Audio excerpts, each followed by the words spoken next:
તરફ નડિયાદના શાંતિ ફળિયામાં આગની ઘટના બની। વહેલી સવારે પાર્ક કરેલી કારમાં અચાનક આગ લાગી ગઈ। લાઇન બંધ પાર્ક કરેલી 4 કાર પૈકી એક કારમાં આગ લાગતા અન્ય 2 કાર પણ આગની ઝપેટમાં આવી ગઈ। આગની ઘટનામાં કુલ 3 કાર બળીને ખાક થઈ ગઈ। નડિયાદ ફાયર બ્રિગેડની ટીમે ભારે જહેમત બાદ આગ પર કાબુ મેળવ્યો।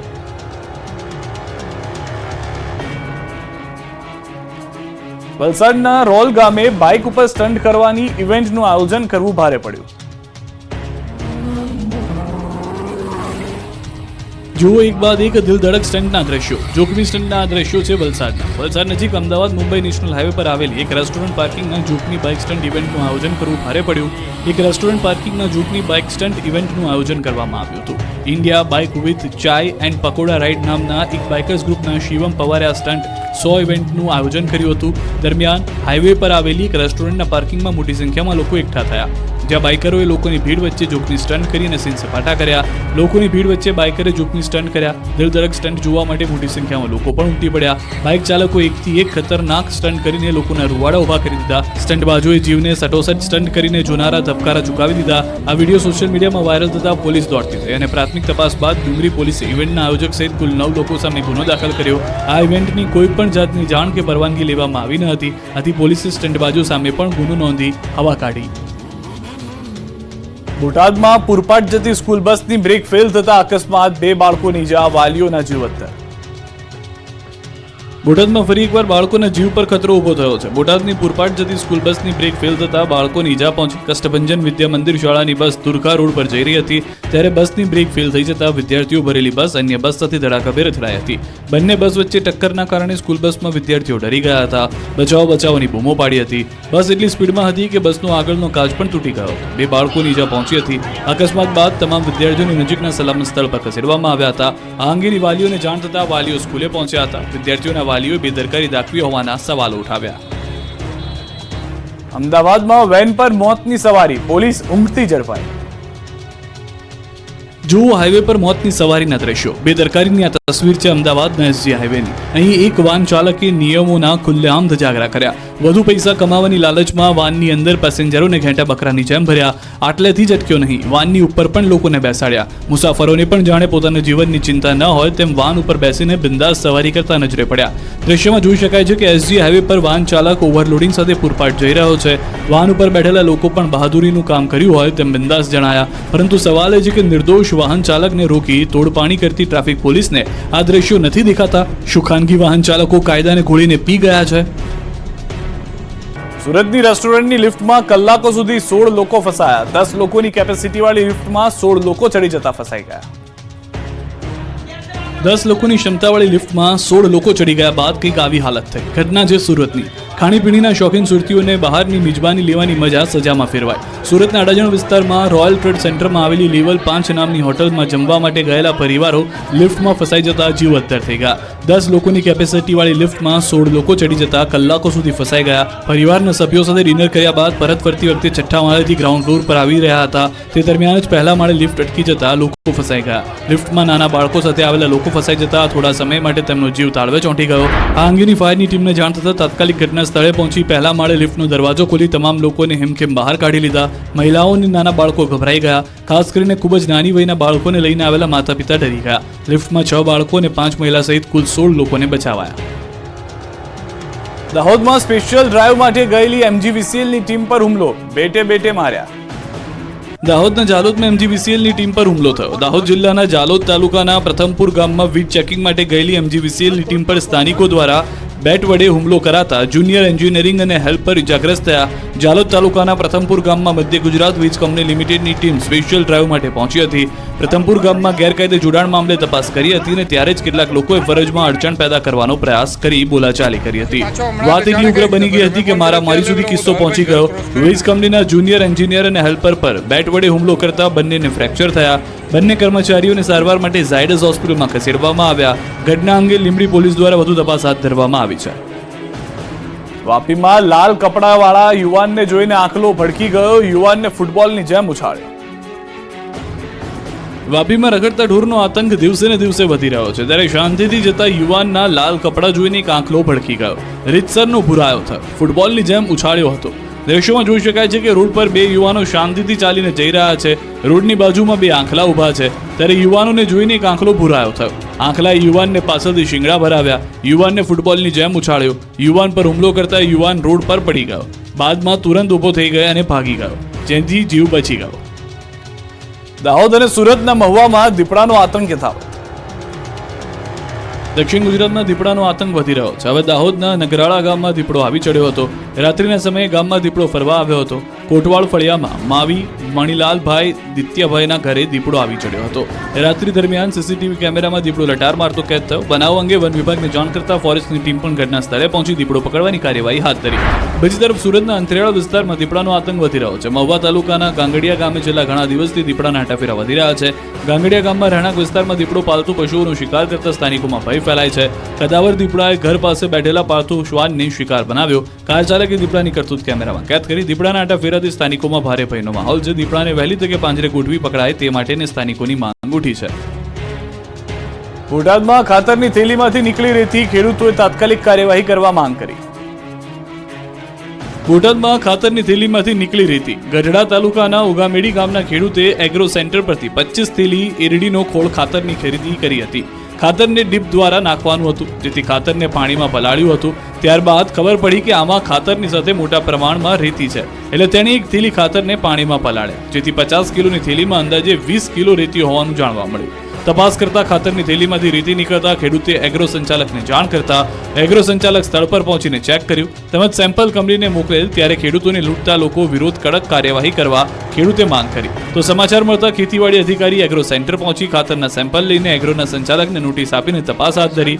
રૂપિયા 1,04,000ની કિંમતના ખાતરની 128 થેલીનો જથ્થો સ્ટોપ સેલ કરી વધુ કાર્યવાહી હાથ ધરી.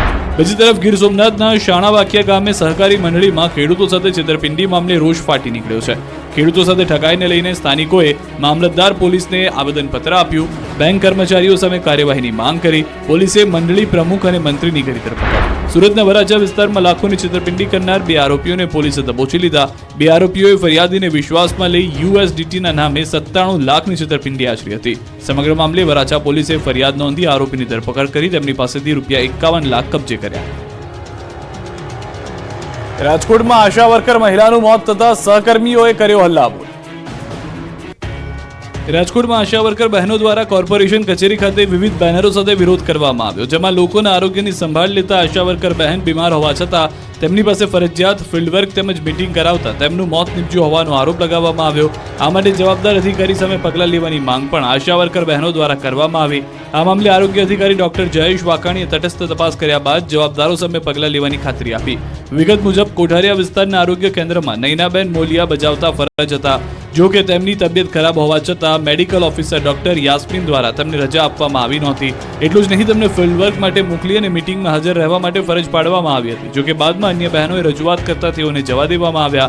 બાદમાં પરિવાર દ્વારા તેમને ખાનગી હોસ્પિટલમાં દાખલ કરવામાં આવ્યા, જ્યાં ટૂંકી સારવાર બાદ તેમનું મોત નીપજ્યું. જેને લઈને અધિકારીએ માનવતા ચૂક્યા હોવાના આરોપ સાથે આજે આશા વર્કર બહેનો દ્વારા મનપા કચેરીએ વિવિધ બેનરો સાથે વિરોધ કરવામાં આવ્યો.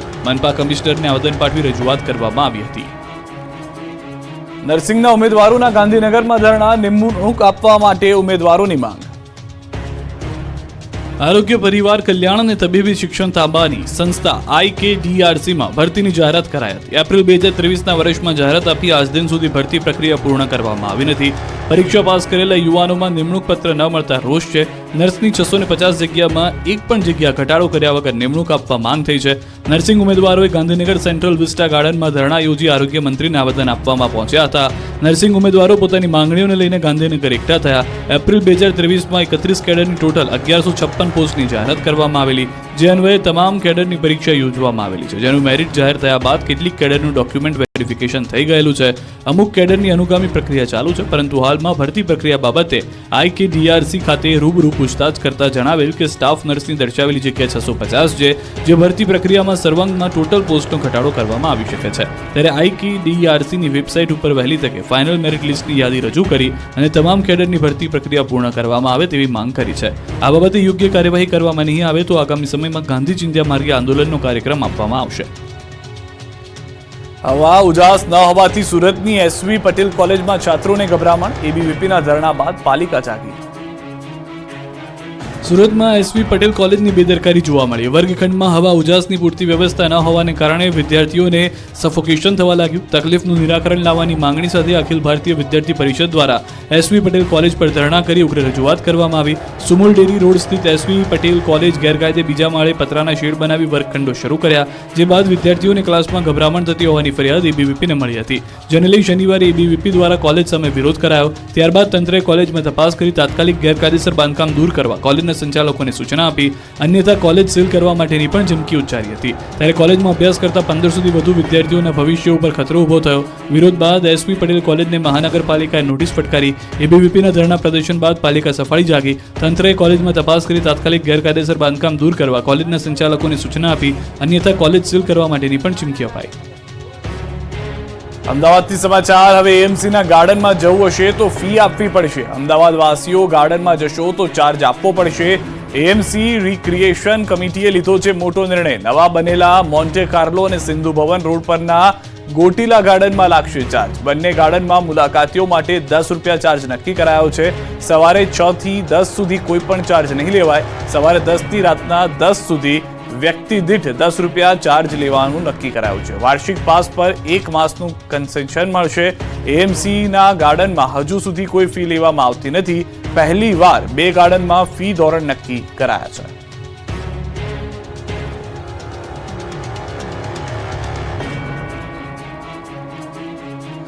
ગીર સોમનાથથી સમાચાર. કોડીનારમાં યુવાનની શોધખોળ માટે રેલી. દિવ્યેશ નામનો યુવાન છેલ્લા 2 મહિનાથી ગુમ. કોડીનારના ગીર દેવળી ગામનો યુવાન છે દિવ્યેશ. દીવ અને ચીખલી આસપાસથી થયો છે ગાયબ. 2 મહિનાથી યુવાનની ભાળ ન મળતા રેલી લોકોએ મામલતદારને પાઠવ્યું હતું આવેદનપત્ર. બનાસકાંઠાના પાલનપુરમાં તાલુકાના ખેડૂતોએ વિવિધ પ્રશ્નોના નિરાકરણની માંગ સાથે કલેક્ટર કચેરી રજૂઆત કરી. રિસર્વેની સાથે ટેકાના ભાવ અને બાયપાસ સહિતની બાબતોને લઈને પડતી હાલાકીના નિરાકરણની માંગ કરી હતી. ભારતીય કિસાન સંઘના નેજા હેઠળ ખેડૂતોએ જિલ્લા કલેક્ટરને આવેદનપત્ર પાઠવ્યું. મોરબી શહેર કોંગ્રેસ સમિતિએ ઢોલ નગારા સાથે રજૂઆત, અરજીથી પોથી સાથે રેલી કાઢી. મોરબી શહેરના લાતી પ્લોટ વિસ્તારમાં કાયમી રહેતી ગંદકી દૂર કરવા બાબતે અનેક વખત રજૂઆત કરવામાં આવી છે. તેમજ આ વિસ્તારમાં રોડ રસ્તાની દયનીય હાલત છે, જે બાબતે કામગીરી કરી ગંદકી દૂર કરવા વિનંતી કરાઈ. તેમજ જો કામગીરી કરવામાં નહીં આવે તો સ્થાનિક વેપારીઓ સાથે નગરપાલિકાના ઘેરાવ કરવાની ચીમકી ઉચ્ચારવામાં આવી.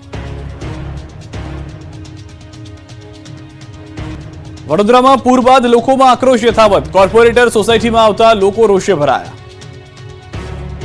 વડોદરામાં પૂર બાદ લોકોમાં આક્રોશ આસમાને છે. પૂરના સમયે કામ ન આવેલા ભાજપના નેતાઓને લોકોના આક્રોશનો સામનો કરવો પડી રહ્યો છે. સ્થાનિક ભાજપના નેતાઓ લોકોની વચ્ચે જઈ શકતા નથી, ત્યારે વડોદરાના વધુ એક કોર્પોરેટરને કડવો અનુભવ થયો. મોઢું છુપાવવું પડ્યું. વડોદરામાં પૂરની સ્થિતિ બાદ સહાય આપવાના તંત્રના દાવા પોકળ સાબિત થયા. વડોદરાની શ્રીજી સોસાયટીના લોકોમાં ભારોભાર રોષ ભભૂકી ઉઠ્યો. લાંબા સમય બાદ કોર્પોરેટર આ સોસાયટીમાં આવતા લોકોએ ઉધડો લીધો. સોસાયટીમાં લોકોએ કોર્પોરેટર જાગૃતિ કાકાનો ઘેરાવ કર્યો. સ્થાનિકોએ કોર્પોરેટર સામે સવાલનો મારો ચલાવ્યો. ત્યારબાદ કોર્પોરેટરે દોષનો ટોપલો વોર્ડ ઓફિસર પર ઢોળ્યો. લોકોએ કહ્યું કોર્પોરેટરને કે તમને મત આપ્યા એ અમારા જીવનની સૌથી મોટી ભૂલ હતી. આવતી ચૂંટણીમાં અહીં મત લેવા ભૂલથી પણ ન આવતા. આ વિનાશક પૂરે અમને ઘણું બધું શીખવી દીધું. ગુજકોમાસોલનું વર્ષ 2023-24નું 4357 કરોડ ટર્નઓવર થઈ અધધ આવક. ગુજકોમાસોલની 63મી વાર્ષિક સાધારણ સભા મળી હતી. આ સાધારણ સભા અમદાવાદ પંડિત દીનદયાળ હોલમાં યોજાઈ હતી, જેમાં ગુજકોમાસોલના ચેરમેન દિલીપ સંઘાણી તેમજ વાઇસ ચેરમેન બિપિન ગોતા અને સભાસદો હાજર રહ્યા હતા. વર્ષ 2023-24માં ગુજકોમાસોલ 4357 કરોડના ટર્નઓવરે પહોંચ્યું છે. જોગવાઈઓ તેમજ ખર્ચ કરતા બાદ 20.42 કરોડનો નેટ નફો થયો છે. બોર્ડ દ્વારા 20% ડિવિડન્ડની ભલામણ કરવામાં આવી. સાથે રિઝર્વ તથા અન્ય ફંડ વધીને 135.04 કરોડ થયા છે. કાયમી મિલકતોમાં 12.14 કરોડ જેટલો વધારો થયો છે. વર્ષના અંતે ઇન્વેસ્ટમેન્ટ 29.52 કરોડ તે વધીને 30.72 કરોડ પર પહોંચ્યું છે. ગત વર્ષ કરતાં ₹8.26 કરોડનો વધુ ગ્રોસ નફો સામે આવ્યો છે. વર્ષના અંતે કુલ ઇન્વેસ્ટમેન્ટ ₹29.52 કરોડ હતું, તે વધીને ₹30.72 કરોડ થયું છે. ગુજકોમાસોલ દ્વારા ચાલુ વર્ષે 2005 કરોડ રૂપિયાના 16.91 લાખ મેટ્રિક ટન ખાતરનું વેચાણ થયું. ગુજકોમાસોલ ખેડૂતો પાસેથી ₹4312 કરોડના ચણા, તુવેર અને રાયડાની ખરીદી કરશે. આ પ્રસંગે મેન્ડેટને લઈને ઇફકો ગુજકોમાસોલના ચેરમેન દિલીપ સંઘાણીએ કહ્યું કે સહકારી માળખામાં મેન્ડેટ એ રાજકીય પક્ષોનો વિષય અને અમારો અંગત મત અંગત આગેવાનોને કહીશ. ડભોઈમાં રેશન કાર્ડમાં કેવાયસી કરાવવામાં લાંબી કતારો. આ લાઈન કોઈ યોજનાના લાભની નથી, આ લાઈન કોઈ મંદિરના દર્શનની નથી, આ તો મજબૂરીની લાઈન છે, આ તો મુશ્કેલીની લાઈન છે. ડભોઈના સેવા સદનમાં કેવાયસી કરાવવા માટે દરરોજ કંઈક આ પ્રકારે લોકોની લાઈનો લાગે છે. સર્વરના ધાંધ્યા અને વ્યવસ્થા ન હોવાથી સેવા સદનમાં વહેલી સવારથી કેવાયસી કરાવવા માટે દૂર દૂરથી લોકો અહીં પહોંચે છે. ગ્રામ્ય તેમજ શહેરની જનતા રેશન કાર્ડમાં કેવાયસી કરાવવા માટે કામ ધંધા મૂકીને આવે છે. વહેલી સવારથી ખાધા પીધા વગર કલાકો સુધી લાઈનમાં ઊભા રહે છે. તેમનો વારો આવે ત્યાં સુધી કામકાજ સર્વર ઠપ થઈ જાય છે, જેથી બે દિવસ પણ રેશન કાર્ડમાં કેવાયસી કરાવવામાં ફાફા પડી રહ્યા છે. હાલ શાળાઓમાં વિદ્યાર્થીઓની શિષ્યવૃત્તિ મેળવવા માટે આધાર કાર્ડ રેશન કાર્ડ સાથે લિંક કરવા માટે લોકો ઉમટી પડ્યા છે, પણ સેવા સદનમાં બીજી કોઈ વ્યવસ્થા ન હોવાથી પુરવઠા શાખા પર નિર્ભર રહેવા મજબૂર બન્યા છે લોકો. તંત્રના પાપે પ્રજાને હાલાકી ભોગવવાનો વારો આવ્યો છે. અમદાવાદની જેમ રાજકોટમાં પણ 128 આવાસો 2 વર્ષથી ધૂળ ખાય છે.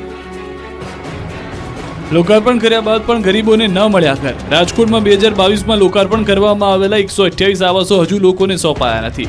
18 જૂન 2022ના રોજ રવિશંકર મહારાજ ટાઉનશીપમાં આવેલા 128 જેટલા આવાસોનું લોકાર્પણ કરવામાં આવ્યું, પરંતુ છેલ્લા 2 વર્ષથી મહાનગરપાલિકાના પદાધિકારીઓ તેમજ સત્તાધીશોએ આવાસ યોજનાનો લાભ જરૂરિયાતમંદોને મળ્યો છે કે કેમ તે બાબતે જાણવાની તસ્દી પણ લીધી નથી. ચોંકાવનારી વાત તો એ છે કે લોકોએ જે મકાનનો ઉપયોગ પણ નથી કર્યો એ મકાન જર્જરિત બની ગયા. નવા નિર્માણ પામેલા આવાસો ખંડેર જેવા બની ચૂક્યા હોવાનું સામે આવ્યું. કેટલીક જગ્યાએ દિવાલોમાં તિરાડ જોવા મળી, તેમજ અત્યાર સુધીમાં અહીં નળ કનેક્શન તેમજ વીજ કનેક્શન આપવામાં ન આવ્યું હોવાનું પણ જાણવા મળ્યું. આ અંગે કોંગ્રેસે આક્ષેપ મૂકતા કહ્યું કે ગોઠવણી કરી દેવા માટે આવાસ હજુ સુધી ફાળવવામાં નથી આવ્યા, તો બીજી તરફ રાજકોટ મનપાના સ્ટેન્ડિંગ કમિટીના ચેરમેને તપાસ કરવાનું આશ્વાસન આપ્યું. ધોરાજીના સ્મશાનમાં ઇલેક્ટ્રિક ભઠ્ઠી બંધ, લોકો પરેશાન. હિન્દુ શાસ્ત્ર અને મનુષ્યનો છેલ્લો વિસામો એટલે સ્મશાન ગૃહ. ત્યારે ધોરાજી નગરપાલિકા સંચાલિત આ સ્મશાન ગૃહ ખાતે મોતનો મલાજો જળવાતો નથી. ધોરાજી નગરપાલિકા સંચાલિત સ્મશાન ગૃહમાં છેલ્લા ઘણા સમયથી ઇલેક્ટ્રિક ભઠ્ઠી બંધ હાલતમાં છે. શોનાપુરી ખાતે આવેલી સ્મશાન ગૃહની ઇલેક્ટ્રિક ભઠ્ઠી બંધ હોવાથી અંતિમ સંસ્કાર લાકડાથી કરવા પડે છે. ડીઝલ પેટ્રોલનો ઉપયોગ કરીને અંતિમ સંસ્કાર કરવામાં આવી રહ્યા છે. બીજી તરફ સ્મશાનમાં નિયમિત સફાઈ ન થતા ચારે બાજુ કચરાના ઢગલા છે. સ્ટ્રીટ લાઇટો પણ ઘણા સમયથી બંધ છે, જેને લઈને લોકોમાં રોષ છે. સ્થાનિક લોકોએ નગરપાલિકા અને તંત્રને અનેક વખત રજૂઆત કરી છે. તંત્રના પેટનું પાણી હલતું નથી, ત્યારે તાત્કાલિક ઇલેક્ટ્રિક ભઠ્ઠી ચાલુ કરવામાં આવે અને સાફ સફાઈ નિયમિત કરવામાં આવે અને લાઇટ ચાલુ કરવામાં આવે તેવી માંગ પણ કરાઈ છે. સુરતી લાલાઓ રોંગ સાઈડમાં વાહન ચલાવવાની આદત હોય તો સુધરી જજો, ટ્રાફિક ઝુંબેશ શરૂ થઈ છે. ટ્રાફિકના નિયમો તોડતા સુરતી લાલા ઉપર પોલીસે લાલાંક કરી છે. ટ્રાફિક નિયમોનું પાલન ન કરતા વાહન ચાલકો થઈ જજો સાવધાન. સુરત ટ્રાફિક પોલીસે રોંગ સાઈડ વાહન ચલાવનાર 1274 વાહન ચાલકો સામે કાર્યવાહી કરી. એક જ દિવસમાં સુરત ટ્રાફિક પોલીસે 830 રોંગ સાઈડ વાહન ચાલકો વિરુદ્ધ કેસ દાખલ કર્યા. સૌથી વધુ વરાછા મેઇન રોડ ઉપરથી રોંગ સાઈડમાં વાહન ચલાવનાર દંડાયા. વાહન અકસ્માત અટકાવવા માટે રોંગ સાઈડ વાહન ચલાવનાર સામે સુરત ટ્રાફિક પોલીસે લાલાંક કરી. રોંગ સાઈડ વાહન ચાલકોની શાન ઠેકાણે લાવવા શહેર પોલીસ કમિશનરે એક વિશેષ અભિયાન હાથ ધર્યું, જે અંતર્ગત 25 ટીમ બનાવવામાં આવી. ગત મહિને સુરત ટ્રાફિક પોલીસ દ્વારા 83 દિવસમાં રોંગ સાઈડ વાહન હંકારતા ઝડપાયેલા 4059 વાહન ચાલકોને દંડ ફટકાર્યો. ઝડપાયેલ તમામ વાહન ચાલકોના ડ્રાઇવિંગ લાયસન્સ સસ્પેન્ડ કરવા આરટીઓને રિપોર્ટ કરવામાં આવ્યો હતો.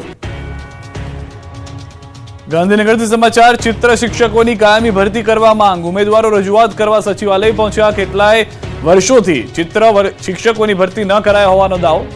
અશકાલીન ચિત્ર શિક્ષક પ્રથા બંધ કરવા માંગણી કરી છે. બાલવાટિકા, ધોરણ 1 થી 8માં કાયમી ચિત્ર શિક્ષકની ભરતી સહિતના મુદ્દાઓ પર રજૂઆત 2013થી રજૂઆત કરી રહ્યા છીએ તેવું ચિત્ર શિક્ષકોનું કહેવું છે. દક્ષિણ ગુજરાતમાં મેઘરાજાની જમાવટ. વાપીમાં ત્રીજા દિવસે વરસાદ પડ્યો. 2 દિવસ બાદ દક્ષિણ ગુજરાતમાં ભારે વરસાદની આગાહી છે. ભારે વરસાદના રાઉન્ડનું કાઉન્ટડાઉન શરૂ થઈ ગયું છે. ધોધમાર વરસાદ પડે તે પહેલા વલસાડમાં મેઘરાજાની એન્ટ્રી થઈ ગઈ છે. છેલ્લા 3 દિવસથી જિલ્લામાં છૂટોછવાયો વરસાદ પડી રહ્યો છે, ત્યારે સોમવારે વાપી અને આસપાસના વિસ્તારમાં વરસાદ પડ્યો. વાપીમાં થોડા સમય સુધી વરસેલા ભારે વરસાદને કારણે રસ્તાઓ પર પાણી ભરાઈ ગયા. ખરાબ રસ્તા પર ભરાયેલા પાણીને કારણે ટ્રાફિક જામના દ્રશ્યો સર્જાયા. અનેક લોકો પરેશાનીનો સામનો કરવા મજબૂર બન્યા. 3 દિવસથી જિલ્લામાં છૂટોછવાયો વરસાદ વરસી રહ્યો છે. સવારથી જ વાદળછાયા વાતાવરણ વચ્ચે વાપી અને આસપાસના વિસ્તારમાં વરસાદી માહોલ જામતા વાતાવરણમાં ઠંડક પ્રસરી હતી અને લોકોએ ગરમી અને બફારાથી રાહત અનુભવી હતી.